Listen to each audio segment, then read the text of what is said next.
Hey everybody, this is Heather Vickery. Thanks so much for tuning in to this week's episode of the Brave Files podcast.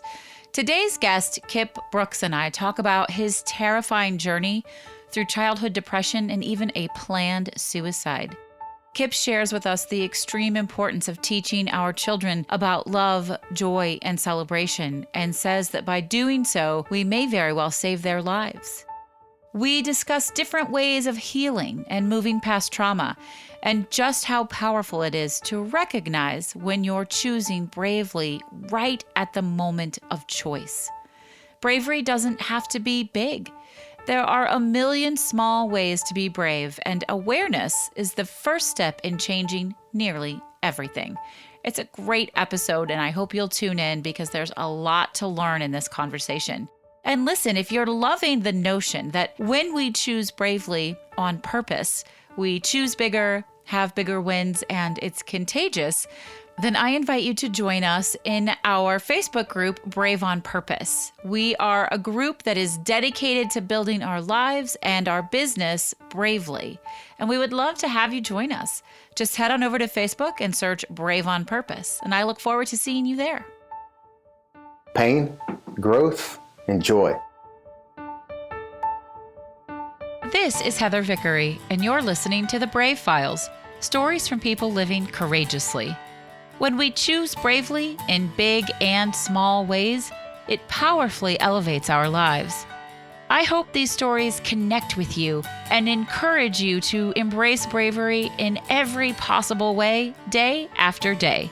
Together, we can build a movement of courageous living that enriches both our lives and our communities. And if you enjoy the show, I ask you to please share it with others. Maybe think of someone who you want to choose bravely right alongside you. Thanks for tuning in. Now here's the show. Hi, everyone. Welcome to the Brave Files. This is your host, Heather Vickery, and I am really glad to have you all here today. You know, I don't know how many of you have children, but as you may or may not know, I have 4. And when we have children, we imagine them small, toddling around, or maybe starting kindergarten. We often don't picture them as teenagers or adults, and for the most part, at least for me, we never imagine them feeling deeply depressed or, God forbid, wanting to harm themselves. Today's guest is Kip Brooks, and Kip started having suicidal thoughts at the age of 8.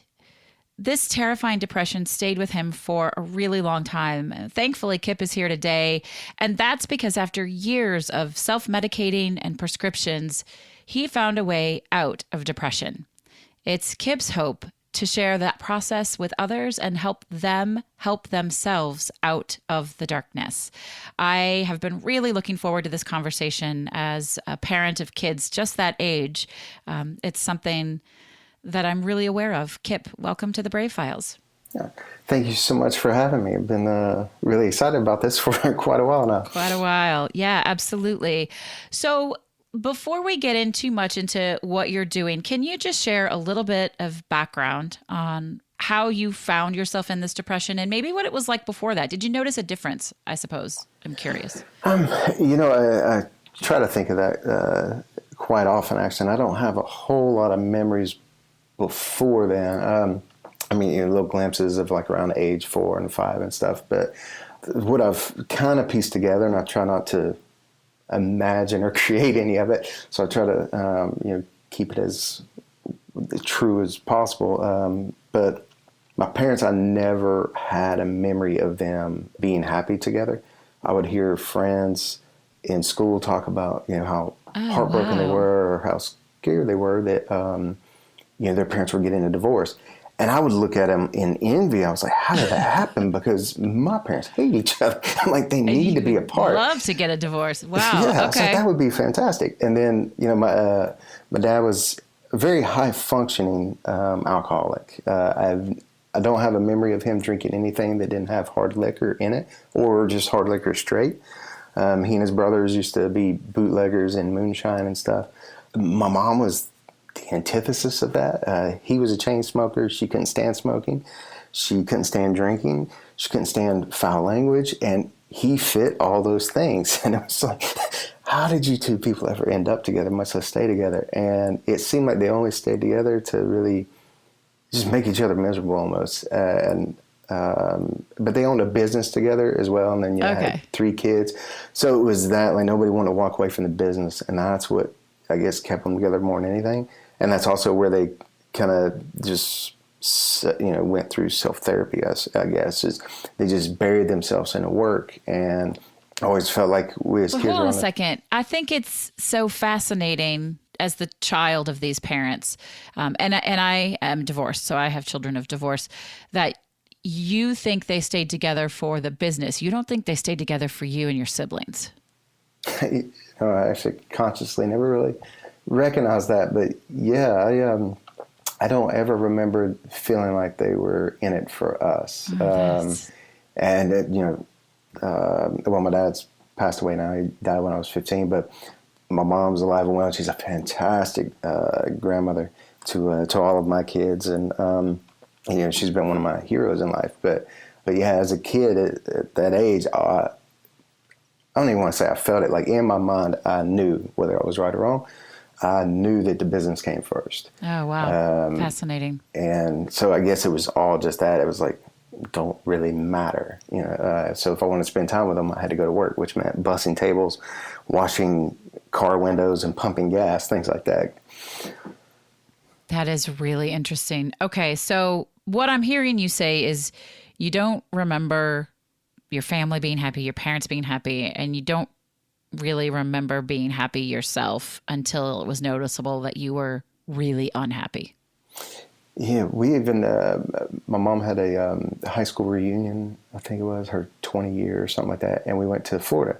And after that, she's like, I'm going to tell you, it was me and my brother and my sister, who was only not even a year old, I think, at that time. And she's like, we're going to go to Disney World for like 2 days on the way back. And, we couldn't really afford it. That was a huge deal. Yeah, it's a big deal. It's exciting. And the day before we get there, my dad shows up with all this paper, like literally 55-gallon trash bags full of paperwork that, for whatever reason, had to be done right then. It's like, we're going to be home in 2 or 3 days. So it created this huge fight. And then I just remember we're at the happiest place on earth. My dad brought a drinking buddy of his, so he's hanging out with him. My mom's at Disney World with us. It's in July. And she's in tears almost all day because she's so stressed. And my little sister's crying all day. I just remember, like, this sucks. Because it's like, so sad. This place is so cool, but we're not getting to experience that. It's like there's constantly, it's almost like you just had to have this. How there old always were you? had to be this fight. If my sister was born, I would have been probably about 8 years old. Okay, so I right was about the 7 time and a half when she was born. So yeah, right around that time, actually. Okay. But like I said, that's just how it always was. There was never really any family celebration, and then when there was still this just glooming, just anger and sadness and emotion just kind of hanging around the family that was going to sabotage the crap out of whatever it was. I think that says so much about how important it is to show love and to celebrate and to listen and, all of those things that, at least for the most part, everyone I know tries to do with their children, because the kids know. It's really interesting. Yeah, it's really and I'm sorry what they that was on. your life. Yeah, I was too for a long time. Actually, I owned the victim mentality with it for a while, but now I have 3 amazing kids, and I look at it all the time, and I'm actually really grateful for that, because I'm like, I have no idea what kind of parent I would be, because I can be quite selfish. I'll be honest. We all yes, can. We all can, and I'll catch myself sometimes with being selfish with, man, I just want to have fun too, but I got to take care of these kids. But having that background keeps me in check with it. And, my wife and I work a lot on our business and, helping clients with different things. And so it's always in the back of my mind. And we do a pretty good job, I feel like, of pausing for a little bit and, spending some time with them. And then also making sure they know, hey, we're doing this, but this is why, here's the reason why. And just because we're busy right now, it's like we have this time over here dedicated specifically for you guys to keep that balance. And they know it pretty well. They've all started their own businesses, and their age is 11, 8, and 7. Oh my gosh, I love that so much. So Well, you'll have to send us information to put in the show notes about your kids' businesses. I think that's fun. I actually know somebody, Meg, I wonder if you're listening, who has a podcast that's all about kidpreneurs. So that's kind of fun. Oh, fantastic. We have to hook you all up. So, Kip, can you just very quickly tell me, when you say that you thought about suicide at the age of 8, can you describe that for us, please? Well, luckily at that age, like, I didn't know, I was, innocent enough that I didn't, or naive enough that I didn't know there was something that could be done about that. Take matters in my own hands. Because unfortunately, kids today do know. Yeah, it's terrifying. That's super scary. And I'm so grateful we didn't have that available to us so readily, with the internet and everything else when I was there. Because there's no doubt in my mind I would have done it if it would have ever dawned on me, like, how at that age. And so what it looked like for me is I would just, I was taught to say my prayers every night at that age. And it was the same general one of, now I lay me down to sleep, blah, blah, blah. Same thing everybody does, nothing custom or individual. And around that age, 7 or 8, I would just start praying that, I was like, if there's a God up there at all, you won't allow me to wake up tomorrow, because there's no way, the God I've learned about that's all unconditional love would sit here and let a child go through this pain over and over. And I would wake up the next day and I'd just be angry that I woke up. And that's a horrible thing. Like, now, like, I wake up now, 41, as of Saturday, and I wake up, I feel, thank you. I feel, gratitude, and like I'm up. My wife actually gets annoyed with me because I can't sleep in. I'm not that person. Like, as soon as my eyes are open, I feel like I'm supposed to be up doing something. And I think back to that time, I said, man, what kind of 8-year-old kid, all of mine, like, they wake up, they pop up, they're ready to go, ready to play. And it's like, I remember waking up at that age and just being sad that I actually woke up. And it's like, no child should ever feel like that, and no person. No. And did you know you were feeling that way? Was it like, not, I know you felt terrible, but did you know that you thought nobody deserves this, or did you feel like you deserved it? No, that really didn't come in until a couple years later, and it would make things worse, because I'm like, why do I? And like I say, I'd start that victim motive, because I would look at my friends and they were all happy, no one else was feeling that way. And then, like, I had a defining moment right after I turned 14, and I'd actually, I had snuck out of my house and was planning a suicide that night, and got right at the no turning back point, and finger on the trigger, the whole 9 yards, and something clicked inside of me, and I got really angry about it, because I was like, no one should feel this way. Not a kid, not an adult, no one. We should always feel like there's an option. There's someone to rely on. There's something, some kind of hope. And in that moment, that actually created everything I do now, basically, because I just kind of made a promise that night. And I said, I don't know if happiness is available for me or not. I said, I didn't have a track record or evidence that I felt like would show that. But I was like, I see it for so many other people, and I know I'm not a bad person. I was always trying to do good things for people, and when other people hurt, I hurt. I was very always a huge empath, and so in that moment, I was like, if I can ever find it, though, then I know it's possible for everybody. And I was like, I will come back and, like, shine the light on the dark path for everyone else. And I wish I could say the next morning I woke up and, like, changed the world. But it took me several years, because there was a whole lot of baggage that I had no clue what to do with or how to handle. So there's still a lot of self-destruct patterns in there. And so it took me, over a decade, I think, to really start moving in that direction. But the awareness was there that, I was starting to look for it and try to figure it out. And there was a whole lot of fumbles and follies along the way, but it finally has come into fruition, and it's constant. Everything's a constant work. But I really appreciate that sort of broad picture, because I always tell folks that big things don't happen in big steps. Big things happen in little steps. bravery doesn't have to be big steps, it's little steps. And awareness is the first key to change for everything. So your awareness that I should not have to feel this way. No one should have to feel this way. Like that little tiny thing was set off this huge domino effect of events in your life that completely changed you and saved your life and has subsequently helped save so many other people. Yeah, my wife and I, whenever we coach anybody, it's like, it's a 5-step process. And step number 1 is awareness. And it's like, obviously by the time someone reaches out to a coach or, listens to a podcast or anything, it's like, you already have that awareness. There's something better can be, something better than what is can be. And we overlook that so many times, and take it for granted, but it's like, it is such a beautiful and strong piece of the puzzle. So important. Yeah. And oftentimes just becoming aware of a pattern or,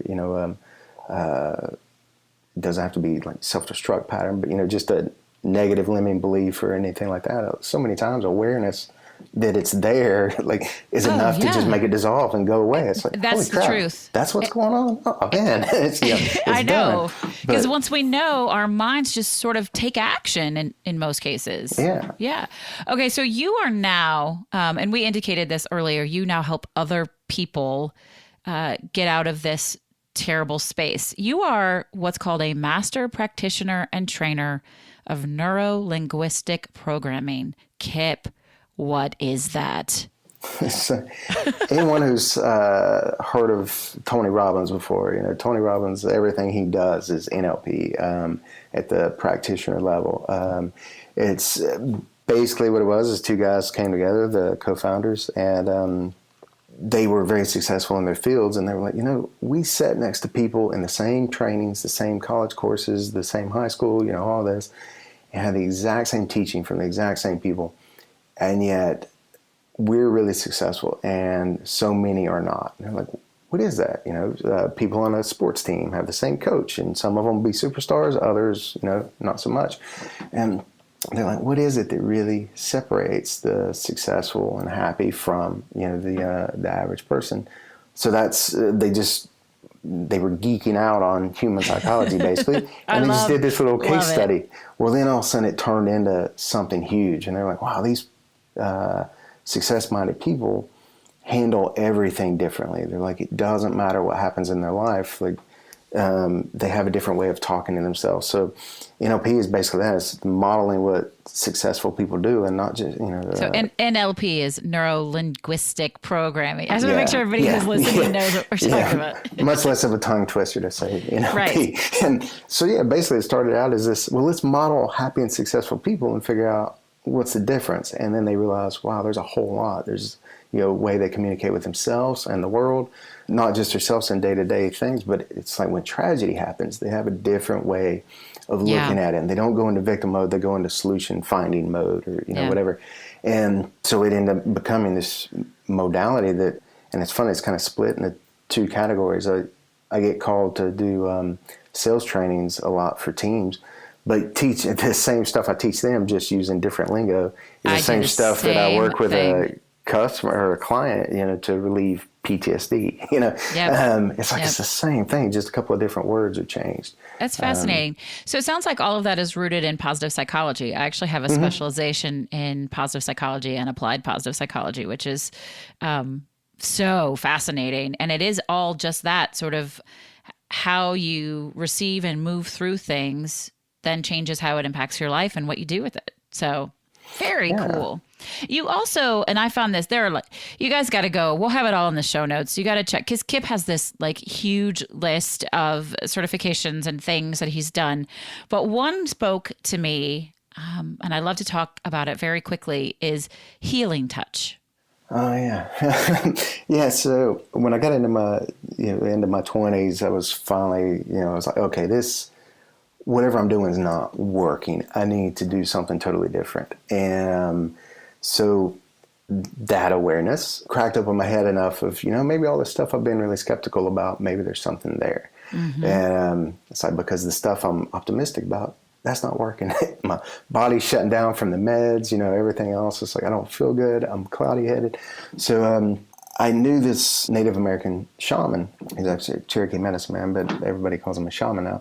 And he would do different teachings in shamanism, but also what was called healing touch, which is very similar to Reiki. Honestly, I've studied both. I really don't know what the differences are that much. I've taken trainings in both. They don't actually touch you usually. Well, see, and that's the confusing thing is healing touch. You actually don't touch either. They were just looking for something different to call it, I think, basically. But anyway, it's all energy work. And so I heard about it, and my first instinct was like, yeah, that's a bunch of crap. So I was like, okay, if that's how I feel, then I'm actually going to go check it out. And, I went through his shamanism course and the healing touch course.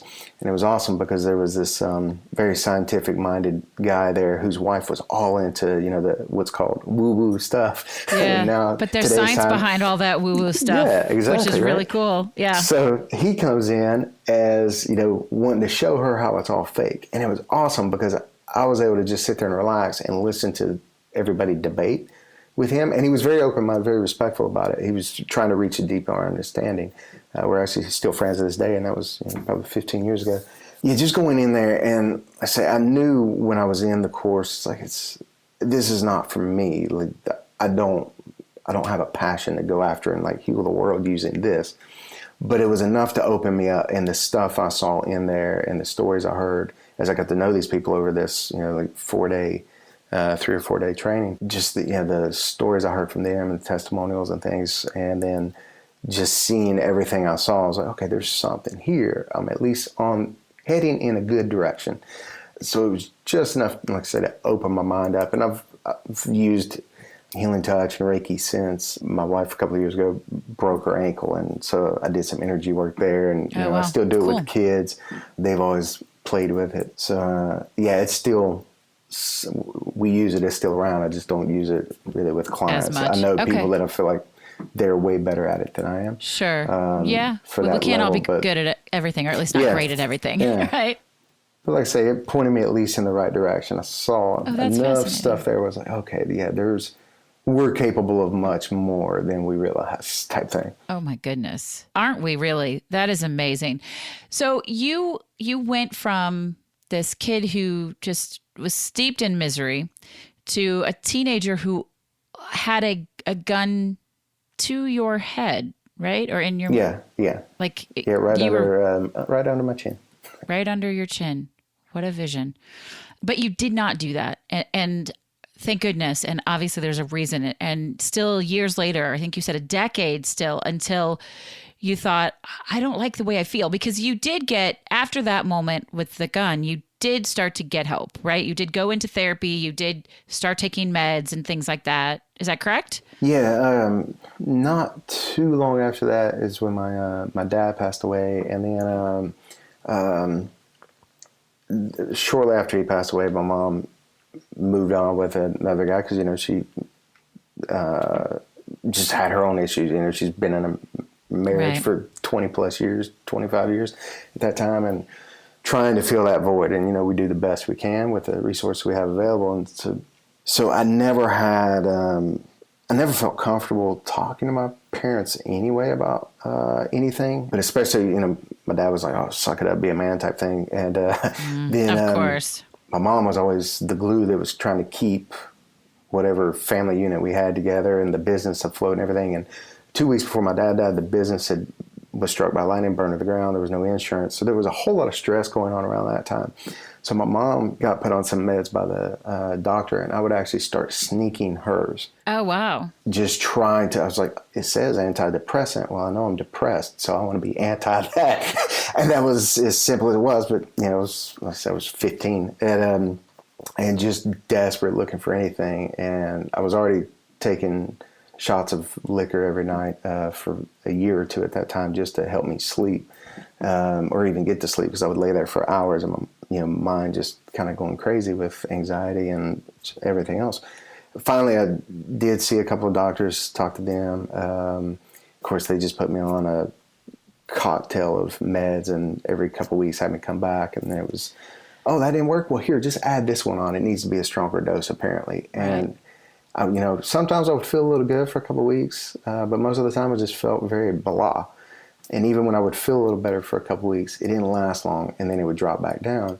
And actually, it was the shaman who ended up telling me. I was on the phone with him one day, and whenever we would pass through town, he would slip in and come have dinner with us and stuff. And I was talking to him about it, and he said, "Well, the problem is," he's like, "they're made to keep you, at even keel." He's like, "So they won't let you get too low, but they also won't let you get high." And he's like, "The less times you get to being high and feeling joy, the more painful life's going to get." He's like, "Because you don't have that to balance out." He's like, "We're made to balance ourselves out." He's like, "You just have to understand how to get in touch with that." And at first I was kind of like, the old man's crazy. You're not a doctor. So I kind of blew him off still. And then finally, it just kind of hit one day. I was like, you know what? I've been on these for a couple of years now, and I feel like crap all the time. Like I never have that excitement feeling. It's like, at least I used to get that before. And so finally one day something snapped, kind of like the whole time I had the gun under my chin. And I was like, you know what, I'm done with these. And I quit cold turkey, which is completely against every doctor's advice ever, any nutritionist, any of them. But it just reached a point where I was just fed up. And I was like, something's got to switch, and switch fast. I was like, if I've taken all this mental abuse I've put myself through a few years, I can overpower this one little pill. And I just tossed them out. Luckily, that I know of, I didn't have any like withdrawal symptoms or any kind of relapse from that. I don't even recommend doing that for anybody else. I just no, and I just want to say for those listening, this is not an anti-depression medication. No, we are not not saying that medication, if administered properly, if they really get to know you as a whole person and what you need, it saves people's lives every day. There are just a lot of ways we can heal ourselves, both with medicine and without. And I like to bring Kip and people like him on the show to show you that there are options and that it's worthwhile to investigate them and find out which one is the best one for you. And for some folks, that is medication, and you guys, that's okay. Yeah, I want to say, I believe there's a reason and a purpose for all forms of healing and medicine and everything. And totally got to find what works for you as an individual. But I really appreciate that you found different ways to heal yourself. And, I would love for you to share just very briefly a couple of those ways that you started to make yourself the person you were always intended to be and wanted to be after that epiphany of this medicine isn't working for me. I started following that trail more. Got into a lot of like natural supplements and herbal stuff, trying to correct the physical body that way. And but I kept stumbling across little things. I was always a psychology geek. I don't know why. I don't Me know too. how. It just I was able to take a class in high school once, and I loved it.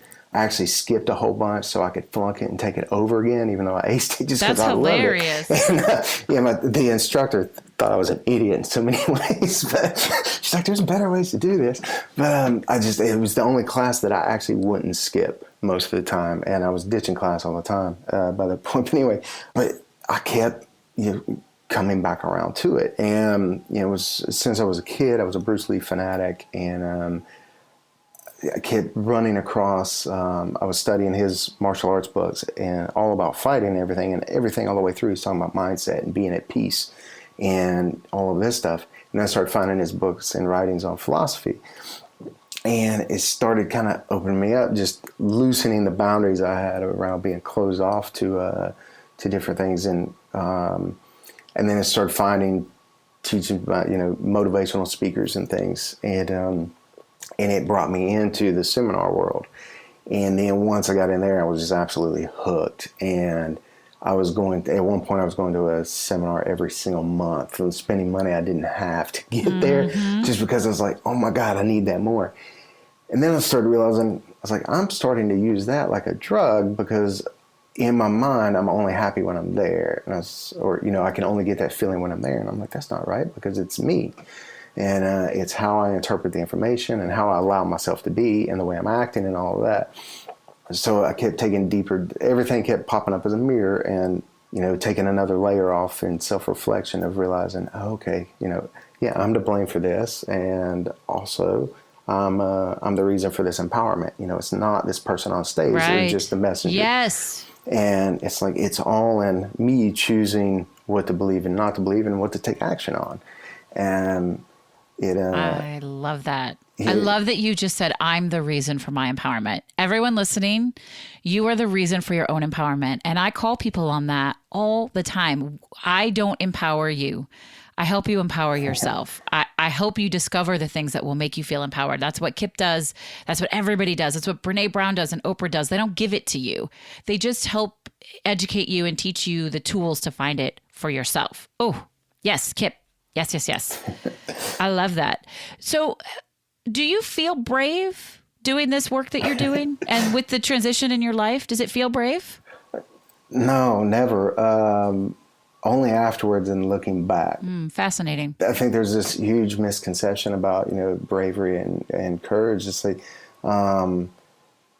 if you're not afraid of something, it's not all that brave to go through it. I think the beauty, the true essence of bravery and the beauty in it is being scared. And that's totally okay. That's actually really cool. That lets us know we're alive. There's the physical symptoms of fear and excitement are exactly the same. It's just how we interpret it. So, if you're getting your first kiss or you're going on a roller coaster, you get the heart rate and all of that. So it's all the same. It's just, do you label it as fear or not? But it's like getting that feeling of, some fear or anxiety about moving forward or, growing out of your comfort zone. It's like choosing to do that when you're afraid. That's real bravery, and being able to admit, yeah, I'm scared, but we're going to do this, or at least try. And that's I preach it to my kids all the time. And actually, it's my kids are the reason I've been able to push through and get to where I'm at now, because it's like, they're watching me. I've talked a lot of junk. It's like, I have to actually follow through with what I'm saying. They're my accountability partners. Yep. And it's like, I've got to show up. It's like, I expect this of them. I have to give them something to model.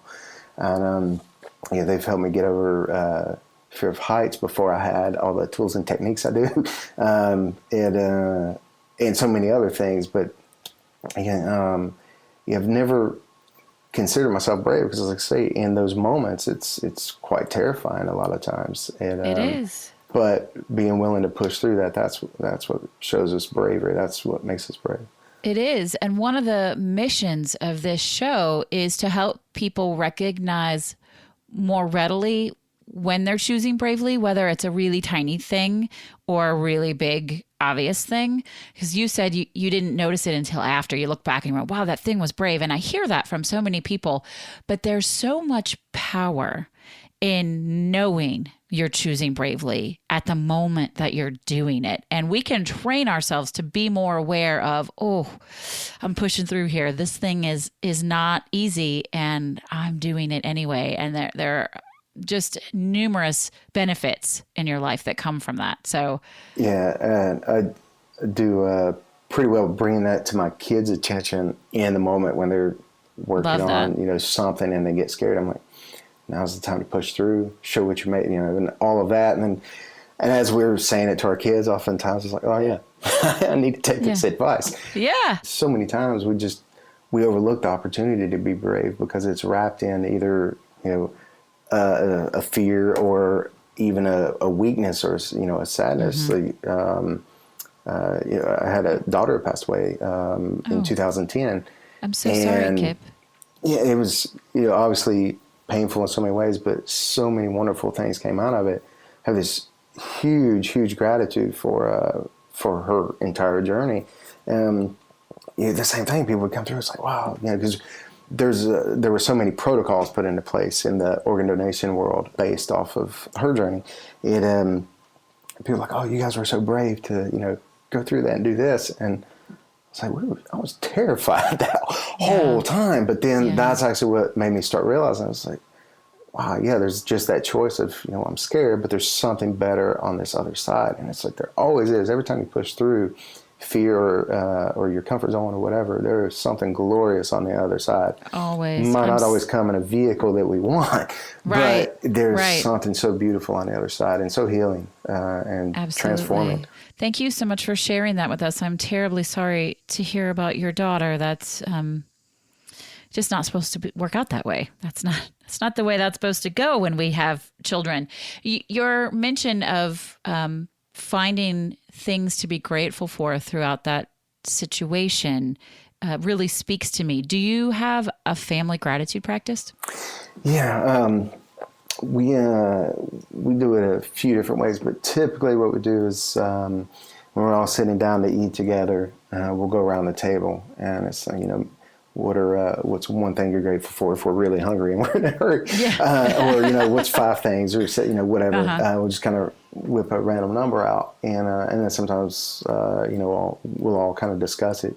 Because, kids will start figuring out, it's like, I can just throw in, I'm grateful for the food, family, and, the universe. Yep. And it's just like, okay, something you've never mentioned before, or, something, something like really grateful for, something that doesn't cost money, or, whatever. Start trying to mix it up and challenge them, but then also explain it to them why as well. It's like, you really want to focus on gratitude. That is such a key to life. Yeah, it is. It's why I've written, 2 gratitude journals. One is for adults to use, and one is specifically for kids and families to connect and have these conversations. So I love that you do that around your dinner table. Yeah, Thank you for I was actually sharing showing those to my wife because we have, she and I do a gratitude journaling every night before we sleep, and the kids do as well. Ours is obviously more in depth than theirs. We just want them to get in the habit. When I saw that you have one for kids as well, I was like, oh, that's perfect. Because they have one they're going through now. And then I was like, that'll be a great one to add for the next. Well, thanks. I can't wait to hear about how they enjoy using it. You'll have to keep us posted on that. And that leads me to another question that we're down to the last 2 questions that I get to ask in every episode that I really love. How do you celebrate success? And by success, I mean anything that feels like a win to you. That's we have a couple different ways. If it's something my wife and I have accomplished, and we see success as anything like if we enroll with a new coach ourselves, someone we've had on the goal sheet to work with, but it's like we got to reach that level. We celebrate that. It's like we just invested a ton of money. But we're going to celebrate it with a bottle of champagne and some a nice dinner or strawberries or something, or if it's a milestone in our relationship. Or my wife is wonderful about that. Honestly, I can't take as much credit. She's been training me to celebrate successes more because I was always the one of okay, got one, now on to the next, now on to the next. It's keep moving forward. And she was the one. She's like, our unconscious mind is a child at heart. It's like we need to celebrate even the smallest steps forward because that's what keeps the momentum going. And she's like, if you don't take the time to celebrate, you're going to start kind of self-sabotaging a little because you're not going to see the point, unconsciously. And I was like, I teach this, I know this, but I'm not practicing it. I'm like, all right.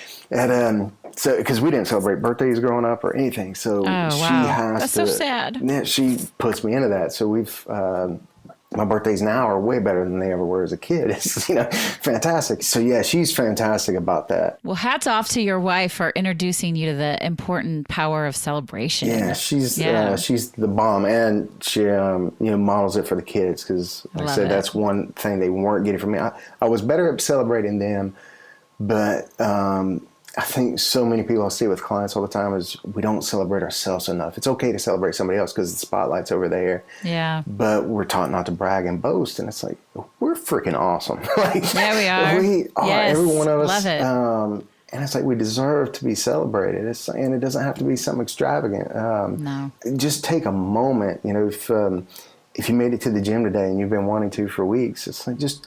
when you come out of there, just take a moment just to get in that and realize, damn, I did it. I moved one step closer. And I love that you just said that because just yesterday, a friend and client of mine posted on Facebook that she went to the gym after a long time of not going, and she tagged me, and she was like, in honor of Heather Vickery, I am choosing to celebrate this win, even though it's little. And so Becky, if you're listening, love you for that. And that was about working out. So yeah, I know, right? Awesome. I was so touched that that she thought of me and that it helped her push through on that. So that was very cool. Okay. So Kip, I think you and I could talk for a really long time because you are a fascinating human and we get each other on a lot of different levels, but we only have so much time on the show. So now I get to ask you, what's your favorite charitable organization to support? I've actually had several, but my best friend passed away from complications of Lou Gehrig's disease. So I do a lot with the ALS Foundation. And then, like I mentioned, with my daughter's journey, organ donation world as well. But the Make-A-Wish Foundation has always been one that I stayed pretty consistent with as well.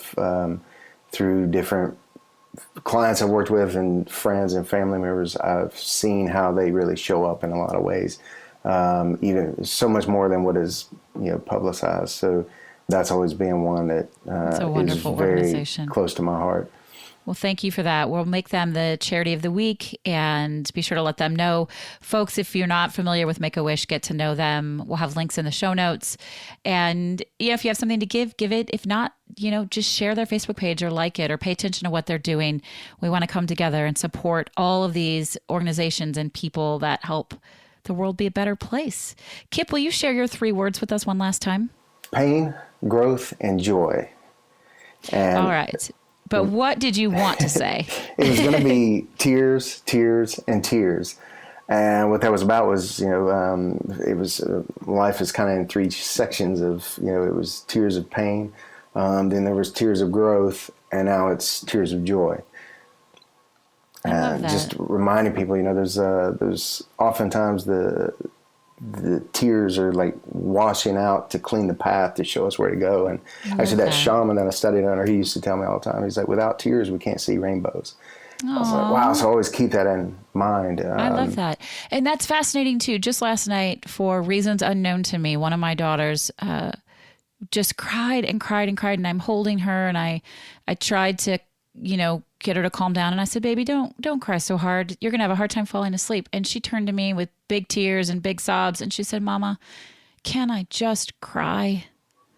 Oh, wow. And I said, yes, baby, you can. And I just held her while she cried until she fell asleep. And we still don't know why. But I do think there's a lot of power in tears, and that they aren't always bad, that we need to feel all of those things. So thank you so much for sharing that with us. Listeners, I really am grateful you came to join us today. Kip, thank you for sharing your truth and your honesty and reminding us. The biggest takeaway for me from this conversation is the value of teaching your children about love and happiness and joy and celebration, because they don't know it if we don't show it. Yeah, totally. And it's been, I tell all my clients, I'm like, everything I tell you to do or we do together or whatever, I've tested on myself first and then my kids next. They're my guinea pigs. I was like, if nobody starts twitching after a couple of weeks, I know it's good to go, and I bring it out to the clients. And the feedback I get from them, and seeing them, like I say, they're all have either been that age or right around that age where I wanted my life to be over, and seeing who they are versus who I was then. It's like, okay, I may not be the best, but I'm doing something right. And love that. That's and it's so simple though. You just really have to ask them most of the time. They're right there. They're ready to be legit. Absolutely. Yeah. Thank you so much for having me on. It was great. It was a great conversation. I hope we have an opportunity to continue it some other time. Listeners, I'd love to know what you thought of this episode, or maybe how you're bringing joy and celebration and happiness into your home. Give us a call at 312-646-0205 and give us all your feedback. Cannot wait to hear what you think. If you enjoy the show, and I certainly hope you do, it would mean the world if you would visit us on Patreon and find a tier that works for your lifestyle and your budget and help us grow our Brave community. You can learn more about it at patreon.com/bravefiles. In order to grow this little podcast that could, I need the support of each and every one of you listeners. And I'm happy to answer questions about it if you have it. But for now, For today, for always, this is Heather Vickery reminding you to go out and choose bravely. The Brave Files is proudly supported by Audible. If you enjoy listening to podcasts, you're sure to love listening to your favorite books on Audible. Get your free 30-day trial complete with a credit for a free audiobook download today simply by visiting audibletrial.com/thebravefiles. Again, that's visiting audibletrial.com/thebravefiles. You've been listening to The Brave Files, stories from people living courageously. To learn more about the show, find our show notes, or get some great bonus content, visit thebravefilespodcast.com. And we'd love to know what you think. You can give us a call at 312-646-0205. Let us know your thoughts on the episode, the show in general, or maybe share with us how you're out choosing bravely. This episode is brought to you by Vickery & Co. Success Coaching, coaching that helps you maintain a life well lived and a business well run. Learn more at vickeryandco.com. Our music is produced by Matt Lewis. Follow him on Instagram at mattmmusic or visit his website, theunionband.com. We couldn't do any of this without our extraordinary audio engineer, Andrew Olson. Learn more about him and check out his work at findandrewolson.com. And special thanks to our associate producer, Kim Statler. I'm your host and executive producer, Heather Vickery.